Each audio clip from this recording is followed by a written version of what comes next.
Bleav in Everything Auburn is brought to you by BetOnline. BetOnline continues to be your #1 source for all basketball wagering needs, including pro and college hoops throughout the year. With up-to-the-minute odds, stats, and trends, you can follow your favorite team's path to the playoffs with in-game live betting, contests, and all the best player props. Experience the world's best wagering platform anytime from your desktop or mobile device. Head to BetOnline today to become part of the team, and remember to use the promo code Bleav for a 50% welcome bonus on your first deposit. BLEAV. BetOnline. The game starts here.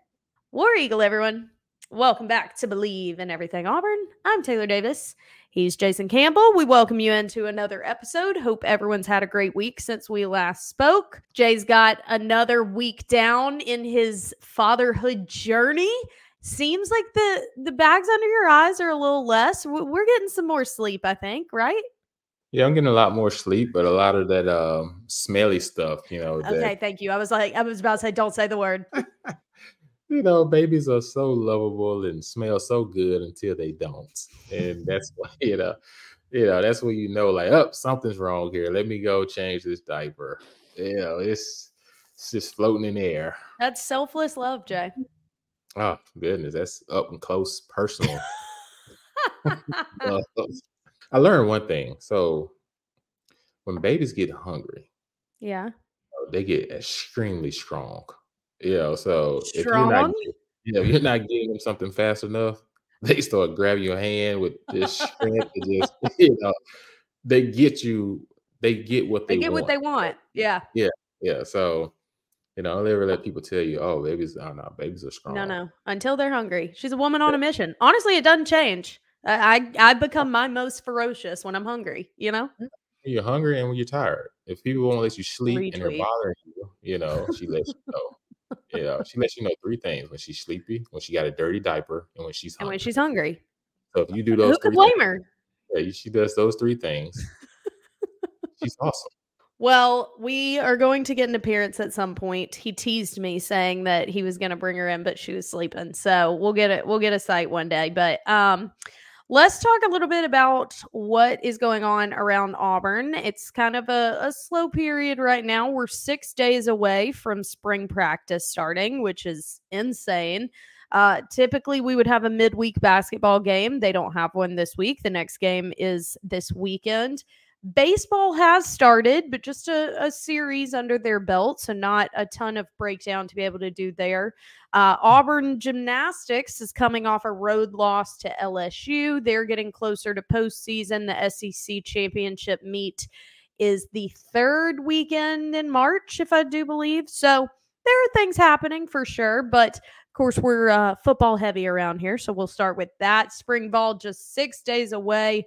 We'll obviously get a bit more insight into what they're working with and obviously personnel groups that are getting a lot of emphasis.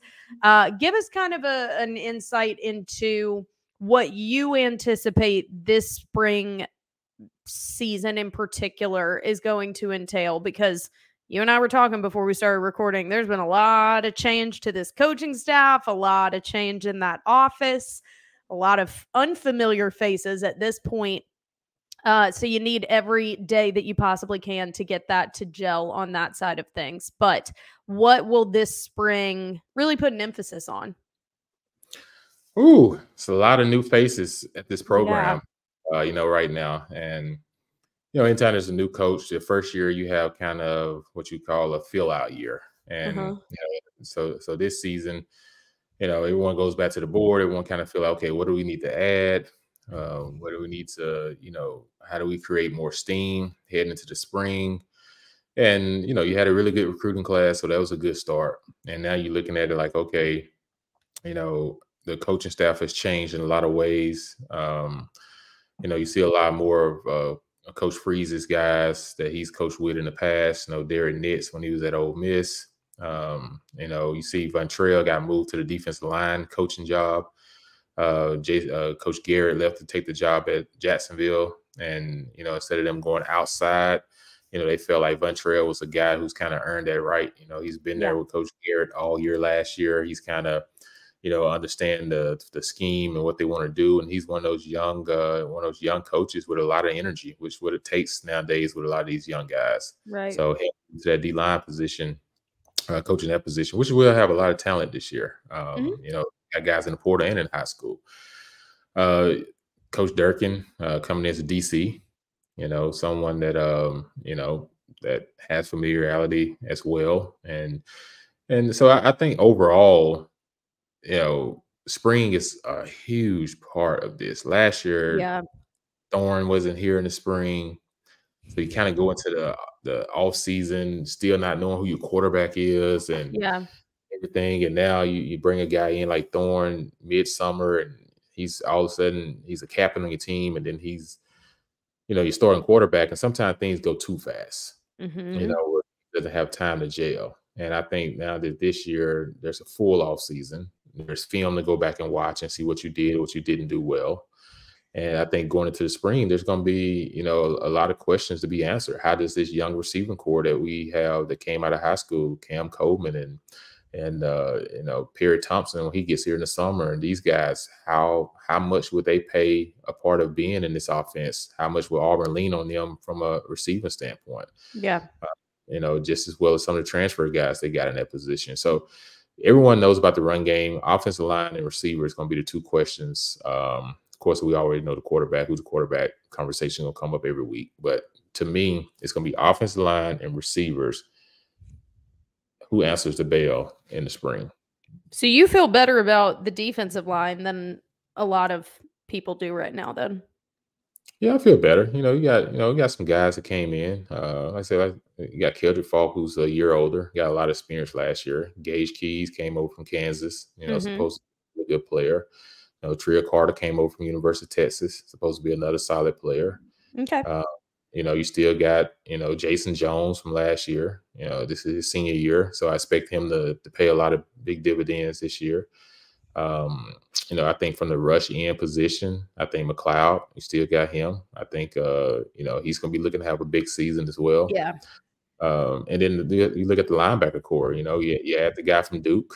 So I feel like along with Austin Keys and Eugene Asante and some of the other guys we got at high school and Riddick. So I just think overall, secondary wise, we're good. Keontae, there's going to be a key back there. Yeah.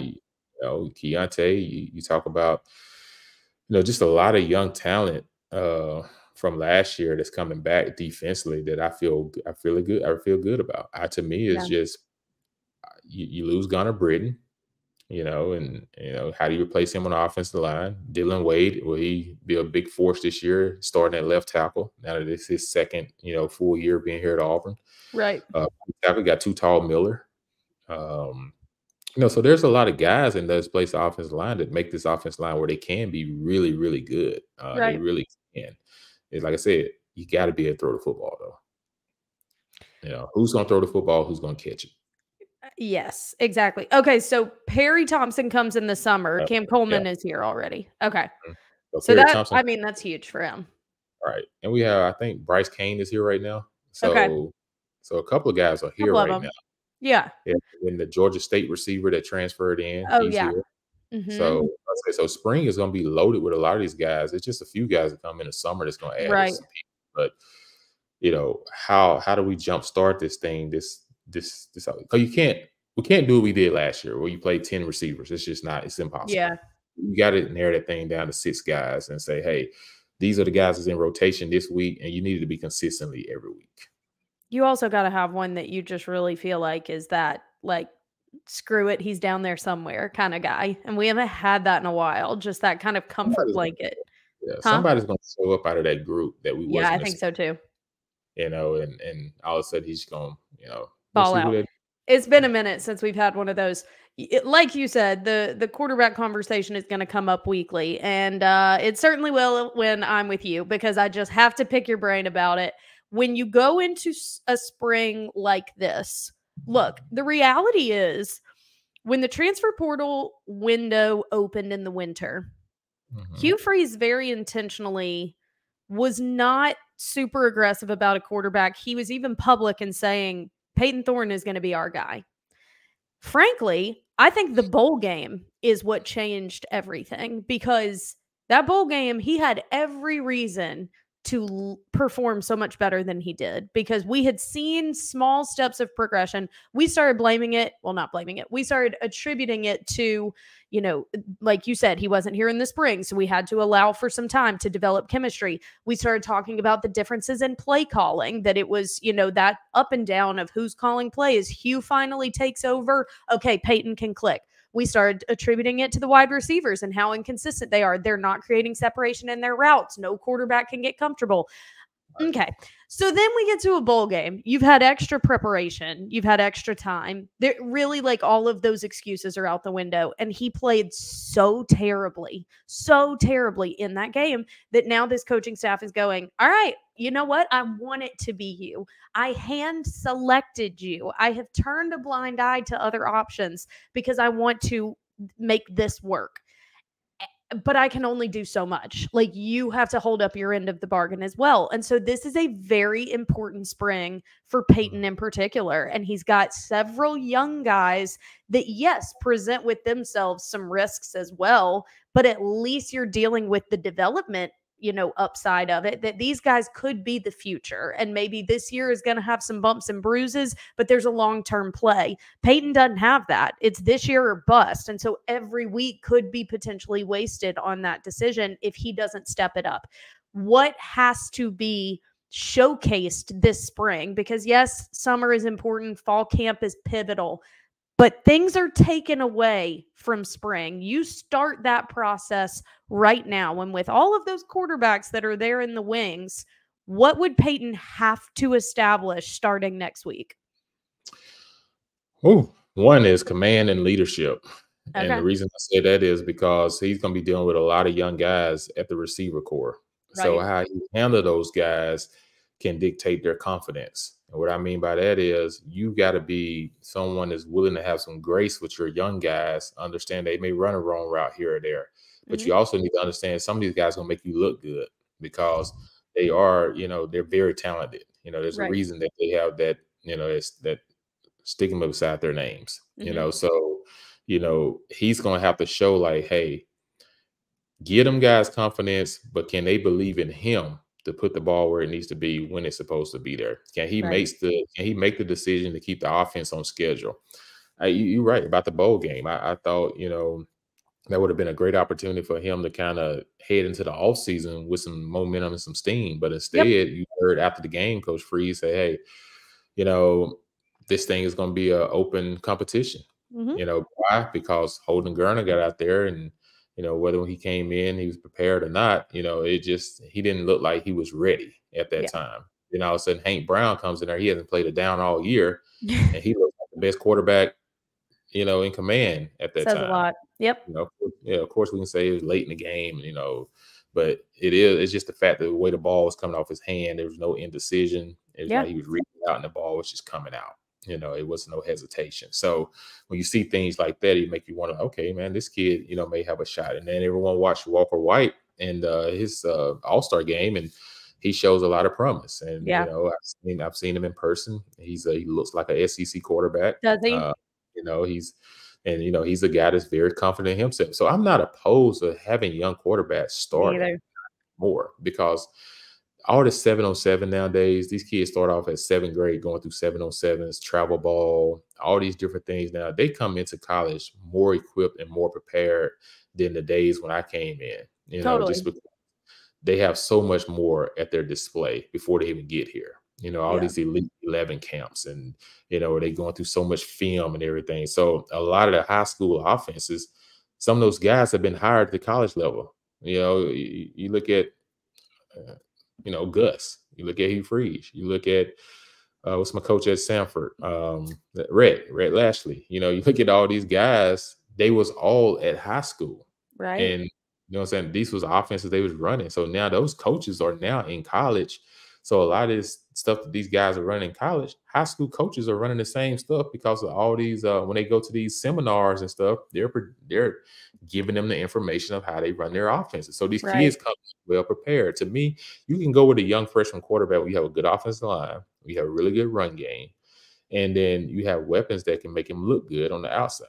And I True. think, if you have those things, if you feel confident enough after spring that, hey, it doesn't have to be a senior. It doesn't have to be whoever the best man is wins the job. Yeah. It's just an open competition where it's the best man wins. If Peyton's the best man, then go with Peyton. If he's not the best man, if one of the younger guys is the best man, then you go with the younger guy. You earn it through spring ball, and then you got to earn it over the summer, and then you got to earn those first couple of games of the season. So you won't earn the first game. We play Alabama State, no offense, but you play Cal the second game. Yeah. So that'll be a game to kind of determine some things. But we haven't talked about this guy, Rico Walker, the tight end transfer from Maryland. His dad played at Auburn as well, but he's a guy that's another big athlete. Kind of reminds you of Rivaldo Fairweather. Cam Coleman, who's about 6'3", 6'4" on the outside, and then you got Harry Thompson, who's about 6'4", 6'5" on the opposite side of him. And then if not saying these other guys are gonna start, I'm just saying like for example, but then you throw in 6'6" Fairweather. And then, you throw in a 6'3", 6'4", Rico Walker. You still got Luke Deal and those guys still there. So, you're talking about a basketball team that you're playing ball to. So it adds another element to the offense to be able to do more with Fairweather and not just have him take all the attention. You have another guy that you can put opposite side of him, which makes the safeties have to pay attention to both those guys. So you create matchups. Oh, it's a great matchup. So you add all of this versatility and firepower to an offense, but ultimately the field general's got to get figured out, So that's going to be I don't see a world in which that's not the focus of spring. Like the small media windows and availability that we get are going to read into every single motion that position group makes. So we will hopefully get a little bit of insight into how that's looking, and it will obviously culminate, as it always does, with the spring game, which is happening on April 6th. That feels very early. I was looking at the SEC football slate, and majority of them are either the next weekend or 2 weekends after that, the 13th or the 20th, but ours is on April 6th, so we will keep our eyes on it. Yeah, spring ball's early. I know. February for spring ball is crazy. Groundhog saw his shadow, so he'll get 6 weeks of early spring, but bring it on. It's like 60s today in Nashville, and I am just a much better version of myself when the weather's warm. Let me ask you a couple. I know you're busy and dadhood, but NFL stuff is obviously, we're about a month away from free agency, and there's a lot of conversations. The franchise tag conversation starts coming up, and a couple big names. I actually just had to do an NFL show a few minutes ago, and they were asking me about this, so I want to get your opinion. A couple big names that could potentially be in different jerseys next season, and a few years ago, no one thought either of these guys would be in that situation. I'll start with Saquon Barkley. Obviously, they put the franchise tag on him last season. It was about $10 million. He was coming off his career best, over 1,300 rushing yards the year before, so they did it. This year, it would be up to like $12.1 million to sign him. They didn't have a great season. He rushed for under 1,000 yards. Do you think they use it on him again, or do you think Saquon actually doesn't end his career as a Giant, which he's been very open about wanting to do? If you're Saquon, you want to stay with the Giants. There's no bigger market than New York. You just imagine like how much money he probably makes off the field just in endorsements in New York. So he understands that if he leaves that, he could be leaving a lot of business opportunities that goes beyond football when he finished playing. Just in that aspect. But when you think about it, a team that comes to mind for me when it comes to Saquon is, maybe Houston. Houston is a team that, you got a young quarterback, you got a good defense. You add a strong run game to take pressure off of him. I think Houston comes to mind. Washington has a lot of cap space. Mm-hmm. He could go to Washington or Dallas, because Dallas, they have Pollard, but they need Pollard's to me more of a second punch guy. He's not your bail guy. And Saquon will be the bail guy, and Pollard can be a great two off of him. So we'll see what happens with that. But I don't think he's going to get as much money he's looking for out there because of the injuries that has plagued him over the years.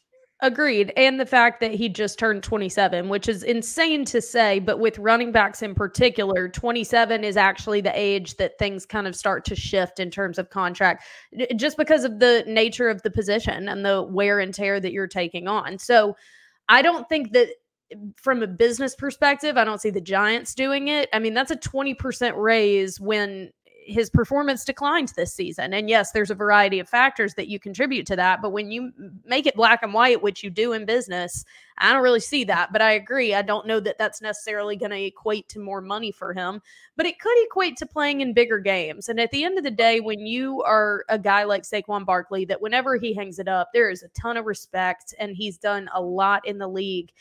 To finish your career having never played in games that really mattered and potentially vying for a championship, that may be the point that he's at right now too. So, and the other guy being talked about a lot is Mike Evans. He is, they basically should have gotten the deal done to start this week to avoid the dead cap situation, whatever. It's all kind of confusing. And I think social media makes it more dramatic than it really is. But this is a guy that I also thought I would see retire in a Bucs jersey. He's been there 10 years. He's had over 1,000 receiving yards every year.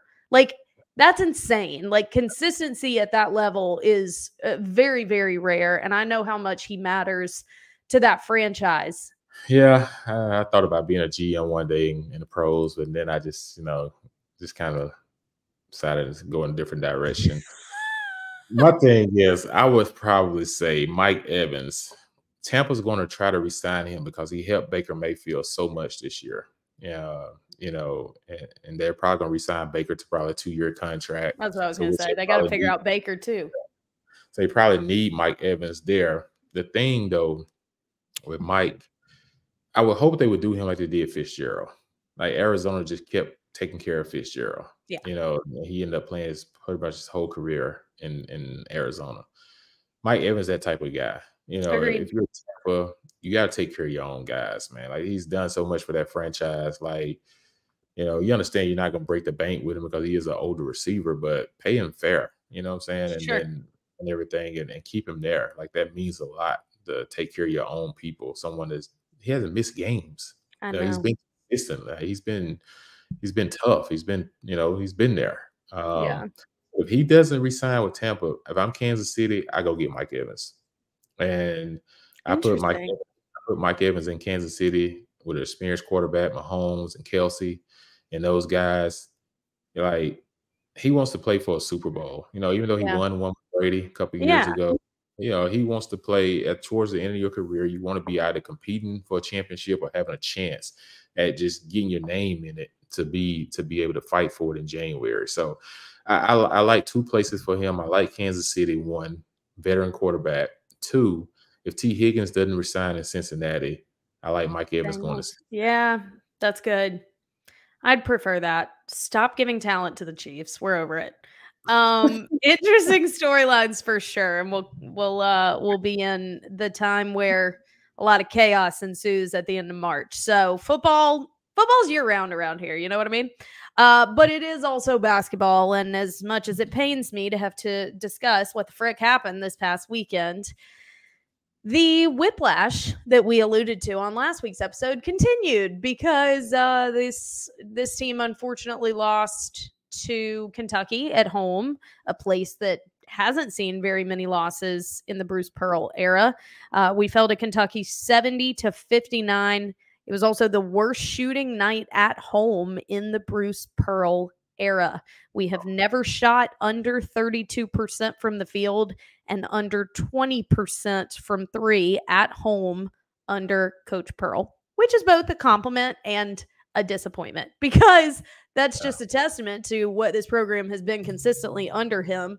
But really confusing the ping pong match that this team has been playing with themselves, essentially. I mean, you go beat Alabama very convincingly, lose to Florida very convincingly, beat the brakes off South Carolina very convincingly, and then, you guessed it, very convincingly lose to Kentucky. The extremes are what become hard to grapple with. It's one thing to lose, it's another thing to get beat without question on the heels of winning without question. It's a conundrum, and I'm not entirely sure what you attribute it to, because last week I was sitting here questioning if it's the environment. Well, heck, we did it at home. Yeah, the game to Kentucky, that's a tough pill to swallow because one, it pretty much knocked you out of winning any chance of the SEC regular season. Because even if Bama drops one, now you know, like, we just put ourselves out of position because now Tennessee is still ahead of us. Bama's now 2 games ahead of us. So it's just it's a tough pill to swallow because you had Kentucky at home. You got the crowd noise. I knew it was in trouble as soon as College Game Day started talking so good about us and picking us. Everybody picking us to win. Now, just like, see, that hasn't always been the case. When they started trying to pick, if somebody would pick Kentucky a little bit and start giving them a little bit more praise, then I think Auburn would have came out with their hair on fire. But instead, Kentucky came out playing extremely physical, playing extremely hard, and we couldn't buy a basket. And it's just one of those nights where when the ball is not going to the basket early and you find yourself in a hole, and like you said before the show, we just started shooting threes. Just like, if the ball's not going in the hole from the 3-point, what do we have inside? You got to not literally ball inside. Let him try to work. Get some easy twos, slash and get to the basket, create some fouls, get to the free throw line, just so you can start to see the ball go in. And then that way you start to build confidence. But instead, we kept shooting long threes. We kept getting dropped. We would fight to come back, and then we'd dig ourselves back into another hole. And then we got in foul trouble early. Anytime your guards are in foul trouble, it hurts you because the aggressiveness that it takes off some of your aggression on the defensive side.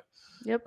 So I just feel like this was a game that, it's like you said, you're looking for something consistent because you beat South Carolina by 40, and this was a respected team. Very. And and then you come home and then you lose to a Kentucky team. Let's say they're playing better. Kentucky is playing better. But if we want to be a team to go deep into the tournament, I just feel like we got to be a little bit more consistent.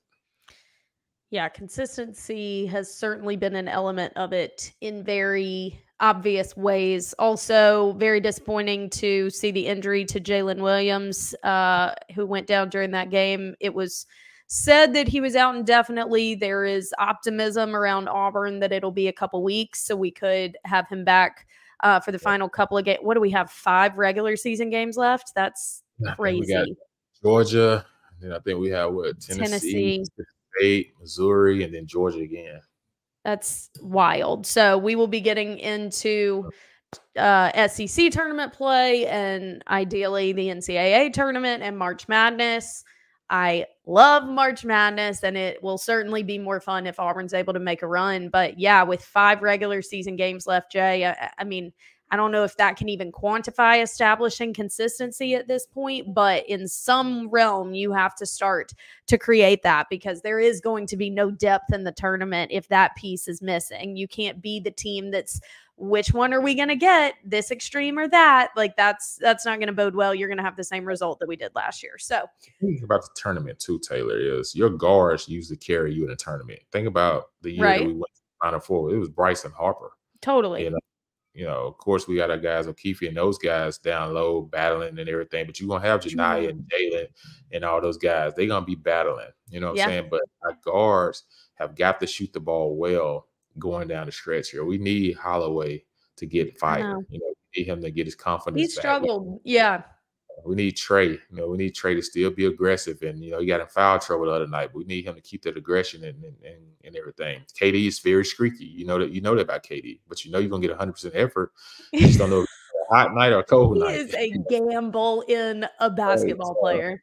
So I just hope that going down the stretch here, we get consistency, find consistency, but then don't get bounced in the first round of the tournament. I know. Confidence going into the NCAA tournament.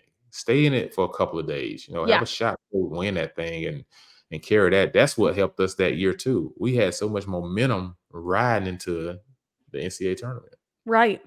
You got to position yourself well at this point. So We will see. Like we said, the next game is Saturday against Georgia, so we will give you a recap on that next week. And baseball season is underway. They won their first 3-game series against Eastern Kentucky, and they have a win over UAB from yesterday. And they head to the Jax College Baseball Classic this weekend, starting with a game on Friday against Iowa. So baseball season is underway, which means we are getting close to spring and summer and all the good things that come with that. So, quick little recap episode, but hope you enjoyed it. And we will be back next week to talk about everything else. Spring ball will officially have begun, so hopefully we'll have a little insight. But everyone have guests on here. Somebody's on the team. We're going to get some guests.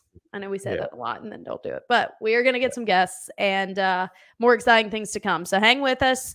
We will be back next week. And until then, make sure you subscribe. If you haven't already, you'll get a notification every time we release an episode. You can also find us on Bleav's YouTube channel if you prefer to watch video. And we will talk very soon. War Eagle. War Eagle, everybody.